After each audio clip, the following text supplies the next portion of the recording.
นิทานสั้นเรื่องกลิ่นแกงหอมในบ้านอบอุ่น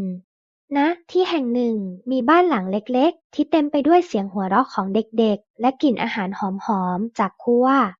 แม่กำลังยืนกวนหม้อแกงที่กำลังเดือดปุดๆด้วยรอยยิ้มอ่อนโยนส่วนเด็กชายกับเด็กหญิงนั่งเล่นตัวต่ออย่างสนุกสนานบนพรมสีสดกลางห้องทั้งคู่หัวเราะและช่วยกันสร้างบ้านหลังเล็กๆขึ้นมา แมวสีขาวนอนขดตัวบนโซฟา เขาหลับอย่างสงบเหมือนกำลังฝันหวานไปกับบรรยากาศอบอุ่นรอบตัว ไม่นานแม่ก็เรียกลูกจ๋าอาหารเสร็จแล้วนะ